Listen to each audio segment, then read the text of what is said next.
Selamat pagi Pak. Pagi Pak Komri. Jumpa lagi Pak di Bincang Pagi Pak ya. Iya, sambil ngopi, ngeteh. Iya Pak. Gimana? Begini Pak, 5 tahun terakhir ini saya melihat Pak, tata kelola kota tebing tinggi ini dan pasar, jadi sering mengundang kemacetan Pak. Di Jalan Iskandar Muda, apalagi di Jalan Kiai Ahmad Dahlan. Gimana pendapat Pak? Silakan Pak. Jadi ini menarik sekali nih Pak Kongli. Saya melihat Pak Kongli ini selalu melihat perkembangan kota ini dari tahun ke tahun. Untuk kebaikan kota tebing tinggi Pak. Kebaikan. Beberapa hari yang lalu kita masih bincang-bincang terkait sampah yang berserakan. Iya Pak. Yang tentunya sampah ini sangat meresahkan. Iya. Karena bertentangan dengan program kota sehat yang dicanangkan oleh pemerintah kota tebing tinggi. Iya. Ya. Sekarang Bapak berbicara tentang penataan kota dan pasar. Iya. Ya, kalau memang ini kalau kita berbicara penataan pasar dan penataan kota ini sangat menarik. Iya Pak. Kenapa saya katakan begitu? Karena kota ini kan kecil. Iya, kota tebing tinggi. Kota tebing tinggi ini kecil, sempit. Iya. Sehingga kalau kota itu dan pasar itu tidak dikelola dengan tenaga-tenaga yang profesional, yang mempunyai inovasi, yang terjadi seperti ini. Seperti ini Pak ya. Ya. Jadi di tebing tinggi itu sebenarnya salah satu yang sangat diharapkan untuk menggerakkan ekonomi kerakyatan itu pasar Pak ya. Ya. Karena kita nggak punya sumber daya alam. Dulu waktu saya masih usia remaja, sumber daya alam yang ada di tebing ini itu ada ngangkut pasir di belakang PLN. Oh iya Pak ya. Penambangan pasir Pak ya. Iya Pak ya. Itu juga salah satu sumber pencarian walaupun hanya pasir yang sedikit itu dari Sungai Padang. Iya Pak ya. Jadi memang ketika wali kota yang lalu itu kan mempunyai visi misi, itu kan kita menjadi kota perdagangan. Kota jasa. Kota jasa Pak ya. Tapi kota perdagangan dan jasa itu saya melihat belum terwujud sampai sekarang. Sampai saat ini Pak ya. Bahkan lebih lebih jauh dari harapan. Karena ya kembali lagi nanti kalau saya bicara politik anggaran menyinggung DPRD lagi. Politik anggaran lagi Pak ya. Iya. Karena kan begini, saya kasih contoh. Ketika negara kita ini, pemerintah Republik Indonesia, Pak, mau meningkatkan derajat pendidikan, supaya anak bangsa ini mempunyai kompetensi, mempunyai pendidikan yang baik. Pak. Itu kan kembali kepada politik anggaran ya Pak. Di mana anggaran pendidikan itu langsung dikunci di Undang-Undang Dasar 45. Tidak boleh di bawah 20% dari APBN. Di daerah juga tidak boleh di bawah 20% dari APBD. Pak. Itu belum lagi kalau di daerah dapat DAK lagi. DAK yang berkaitan dengan pendidikan dan alokasi khusus Pak ya. Jadi artinya itu menunjukkan ketika pemerintah pusat mencanangkan kita itu wajib belajar. Wajib belajar itu 9 tahun. 9 tahun ya Pak. Kalau 9 tahun kan itu sampai SMP. Ya Pak. Itu anggarannya sudah dipikirkan oleh pemerintah. Jadi kembali kalau kita berbicara tentang kota jasa dan perdagangan kota tebing, kalau politik anggarannya tidak berpihak kepada jasa perdagangan, ya tentu inilah yang terjadi. Apalagi kalau kepala dinas perdagangannya nggak punya inovasi. Dari inovasi Pak ya? Ya. Kalau hanya mikirkan yang ada seperti ini dibiari, nggak bisa. Harus ada inovasi. Iya, Pak. Ya. Jadi kalau saya melihat begini, menyelesaikan kesemrawutan kalau bahasa awamnya. Iya, kota yang semrawut ya, Pak. Kota yang semrawut ini juga harus adanya sinergisitas. Iya. Adanya kolaborasi antar OPD yang terkait. Iya. Apa itu? Dinas Perdagangan. Iya. Satpol PP, Dinas Perhubungan, dan Dinas Kebersihan, Dinas Lingkungan Hidup kalau sekarang. KLH ya, Pak. Karena Dinas Lingkungan Hidup yang menyangkut kebersihan. Iya. Dan didukung juga, ya tentu PUPR harus. PUPR ya, Pak. Ya. Tata kota, Pak ya. Jadi supaya bagus. Iya, Pak. Ini yang menjadi masalah saat ini, ketidakpedulian dari organisasi perangkat daerah yang saya sebutkan tadi, untuk menjadikan Kota Tebing Tinggi kota yang asri. Iya, asri. Padahal sejak zaman Ibu Rohani Darus, kita sudah mendapatkan Adipura. Adipura itu kan kebersihan. Iya, kita pernah dapat Adipura, Pak ya. Iya, pernah dapat Adipura. Terus ada lagi dapat penghargaan tertib lalu lintas. Iya. Ya, dari Kementerian Perhubungan ya, Pak ya. Jadi artinya pada masa itu wali kota dan kalau pada masa yang lalu itu belum UPD namanya. Ya, belum organisasi perangkat daerah, masih SKPD. Satuan Kerja Perangkat Daerah. Itu bekerja dengan baik. Sehingga Kota Tebing Tinggi ini mendapatkan beberapa penghargaan dari pemerintah pusat. Sementara belakangan ini kan kalau kita lihat ya, kita itu punya konsep tidak boleh menggusur pedagang, tapi menata pedagang.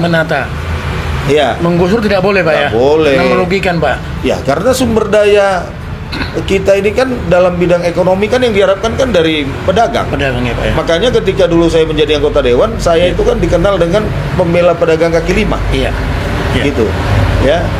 Jadi ditata dengan baik. Kalau dulu saya turun waktu saya pernah menjadi ketua komisi 2 ya, membidangi ini perekonomian juga. Saya bersinergi dengan Satpol PP, bahkan bersinergi dengan Polres Tebing Tinggi, bersinergi dengan Koramil 13. Koramil ya. Untuk turun ikut menata itu.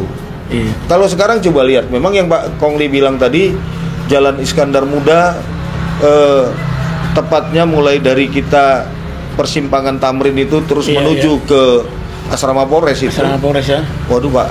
Jalan Raja ya. Itu jalan yang sudah jangankan mobil, Pak. Jalan kaki aja paling baru hujan nggak terjalani. Jalan kaki, Pak, itu macet, Pak ya. Baunya minta ampun dan tidak bisa karena jalan itu udah penuh dengan pedagang. Terus pada masa lalu ada pedagang, ada ditata, dinaikkan. Pasar Gambir itu dimanfaatkan dengan baik, sebaik-baiknya. Tidak ada tebang pilih. Kalau pada waktu kami dulu itu kami naikkan semua, nggak ada yang berdagang di jalan, sehingga tidak ada kecemburuan satu sama lainnya antar pedagang. Bahkan di Jalan Sudirman, Pak, Jalan Sudirman itu jalan itu sudah dipakai mereka untuk berjualan, Pak. Ya, Jalan Sudirman itu kan sebenarnya udah jalan protokol. Jalan protokol itu. Ya, sampai segitunya juga Dinas Perhubungan dan Satpol PP kayaknya nggak bergerak.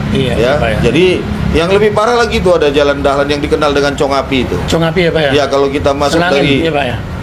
Ya, enggak, Senangin beda lagi. Itu macet juga, Pak. Ya, macet. Maksud saya kalau yang ini, kalau kita masuk dari depan Jurung itu, Pak ya. Mau atau sekarang jalannya kan bisa masuk dari Jurung, bisa dari depan Masjid Raya itu. Itu persis itu di situ juga. Pedagang itu sudah menjorok ke tengah jalan. Memang mereka jualan di jalan itu, tapi udah ke tengah jalan tuh. Ini kan tidak ada kepedulian daripada aparatur kita yang menangani permasalahan ini. Banyak peraturan yang dilanggar itu. Begitu, Pak ya? Iya. Undang-undang lalu lintas dan angkutan jalan juga itu sudah dilanggar. Karena jangankan jalan. Trotoar aja pun itu kan pengguna jalan, digunakan untuk pengguna jalan kaki, gitu ya. Tapi ini sudah semeraut, ya. Pasar Gambir tidak dikelola dengan baik, Pasar Impres tidak dikelola dengan baik. Pasar Impres itu juga dulu waktu sebelum pilkada itu saya sempat berteriak, saya bilang manusia karena manusia, saya bilang sama PJ Wali Kota, gak lama itu di aspal walaupun kemungkinan sudah punya program. Tapi saya kira kalau nggak berteriak, memang sekarang ini no viral, no action. Ya. Ya, kalau dihukum banyak istilah sekarang no viral, no justice. Kalau ini no viral, no action. Ini yang menjadi masalah. Jadi masyarakat tebing tinggi ini kasihan kita melihatnya. Karena apa? Memelihara kekumuhan itu bukan mendukung perekonomian, tapi menata pedagang itulah mendukung perekonomian. Karena ketika pasar itu ditata dengan baik, orang juga mau berbelanja, Pak. Bersih, Pak ya. Bersih. Jangan kumuh ya, Pak. Jangan kumuh. Kalau seperti itu. Jadi ini kepala dinas perdagangannya taunya di dalam pikirannya hanya ngutip restribusi. Masuk.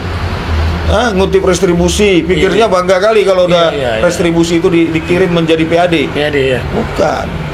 Restribusi tapi pedagang harus dimanusiakan. Pedagang harus juga dididik supaya taat ajas, taat aturan. Bukan hanya semata-mata berapa hari ini terkutip restribusi dari pedagang pasar. Kalau itu pula tujuan utamanya. Kan ini yang menjadi masalah waktu itu. Saya juga pernah berteriak itu. Ketika DPRD meningkatkan sumber PAD dari perparkiran ya, Pak. Sehingga sempat itu masyarakat resah. Karena supaya banyak parkir di mana-mana. Bergeser udah tukang parkir. Jadi bukan begitu. Mensejahterakan rakyat itu menata dengan baik.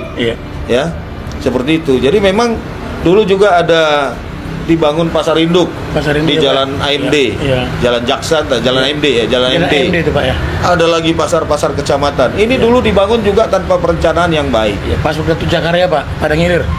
Ada di sana. Karena hanya mau menghabiskan dana DAK aja waktu itu. Ada dana DAK, yang penting dibangun, hasilnya nanti. Jadi kalau hanya membangun itu gampang. Tapi persoalannya dia dalam hal pembangunan tidak berhenti di output, tapi harus sampai di outcome. Hasilnya, Pak ya. Kalau output mudah, outcome itu dampaknya. Pak. Kalau dia hanya hasil dari pembangunan itu, sampai di output. Tapi dampak dari pembangunan itu dia outcome dia. Jadi ketika dibangun satu pasar induk di sana, kalau dibilang pasar induk berarti dari luar kota. Dari luar kota itu pedagang datang ke situ, membawa dagangannya. Dari situlah nanti didistribusikan di pasar-pasar yang ada di kota. Namanya pasar induk. Kalau di pasar induk itu kan kalau hemat saya itu ibaratkan toko di grosir. Toko-toko besar di sana. Dari situlah nanti didistribusikan ke pasar-pasar yang ada di kota ini. Tapi membuktikan itu pun tidak bisa, Pak ya, pemerintah kita. Gimana, sudah dari awal perencanaannya nggak tepat. Dari awal perencanaannya yang tidak tepat, hanya karena bagaimana ada pembangunan, kalau istilahnya dijolok-jolok lah katanya dapat dana DAK, dananya turun dibangun. Dan kenapa hasilnya seperti itu? Hasil pembangunannya tidak sesuai dengan diharapkan. Karena ngurus DAK itu juga konon informasinya sudah berapa persen ke sana. Belum lagi untuk ininya berapa persen nih. Akhirnya pemborongnya tinggal durinya. Ketika pemborongnya dapat duri, itu dipaksakan dikerjakannya. Pasti yang terjadi apa? Penyalahgunaan. Penyalahgunaan ya, Pak ya. Pasti penyalahgunaan. Pak. Ini yang kebiasaan-kebiasaan buruk yang seperti ini ke depan harus dirubah. Jadi pada dasarnya, Pak, penataan kota, pasar bukan berarti menggusur ya, Pak ya? Oh, bukan. Pak ya. Menata bukan berarti menggusur. Kalau menggusur itu lebih lebih pasti merugikan pedagang, Pak ya. Oh iya, maksudnya dia pemahamannya kalau menggusur itu kan konteksnya merugikan ya, merugikan pedagangnya. Tapi kalau menata tidak. Menata ditata dengan baik sehingga pedagang-pedagang kita ini bisa berdagang dengan baik, dan para pembeli juga datang dengan nyaman. Ya, sebenarnya salah satu kelemahan pusat-pusat perekonomian di Kota Tebing Tinggi ini, selain memang sarana prasarananya masih kurang maksimal, tapi yang utamanya sarana parkir. Ya, karena saya dulu pernah mengatakan rumah dinas Kapolres itu kita tukar guling pada masa saya anggota dewan periode pertama 2004-2009. Oh gitu Pak. Tapi dulu rekan-rekan saya anggota dewan keberatan, katanya kenapa kau singgung-singgung Polres, nanti kami diperiksa. Ngapain takut? Justru kita kan waktu itu mengatakan kita bangunkan yang baru rumah Kapolres, tukar guling, aset Polri pindah menjadi aset Pemko, aset Pemko pindah menjadi aset Polri. Ini kan G2G nih, nggak ada yang hilang, pemerintah ke pemerintah. Jadi kalau rumah Kapolres itu kita bangunkan yang baru tempat yang lain, misalnya di Mambonjol atau di mana, itu dijadikan sarana perparkiran dan dibuat jembatan penghubung langsung ke lantai atas, lantai 2-nya Pasar Gambir. Saya yakin Pasar Gambir itu bisa kayak pasar tradisional yang mendekati kayak mall kayak pasar modern. Ya, jadi di situ orang parkir nyaman. Karena jangan sampai orang berbelanja pikirannya itu ini kendaraanku gimana, hilang apa enggak ya? Bahkan ada yang hilang, Pak. Ya kalau yang hilang itu memang di mana-mana ada. Di mana-mana ada yang hilang itu. Karena kan namanya pencuri kan semasi ada dunia ini, pencuri masih ada. Jadi Pak, harapan kita lah Pak. Kepada wali kota terpilih, kan pilkada ini baru saja selesai. Kalau harapan saya kepada kepala daerah terpilih, wali kota dan wakilnya, idaman yang terpilih nih Pak. Tentu lakukan daftar inventaris masalah.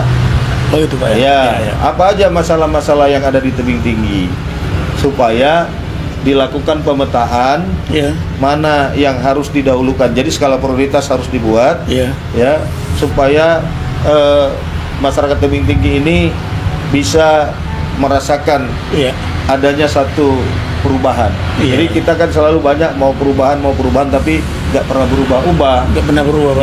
Tapi yang pasti rencana pembangunan jangka panjang nasional sampai ke RPJPD itu harus dia bersinergi Pak harus satu garis. Jadi rencana pembangunan Kota Tebing itu tidak boleh menyimpang dari rencana pembangunan provinsi, dan provinsi juga nggak boleh menyimpang dengan rencana pusat pembangunan nasional. Jadi harus sejalan. Tapi di dalam hal sejalannya rencana pembangunan itu nanti di breakdown dia. Mana yang harus dijadikan skala prioritas.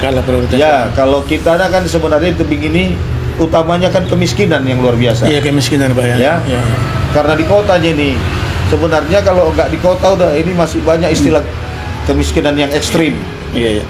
Jadi saya kasih tahu kepada kita bahwa bantuan pemerintah beras itu dan lain-lain itu sebenarnya hanya untuk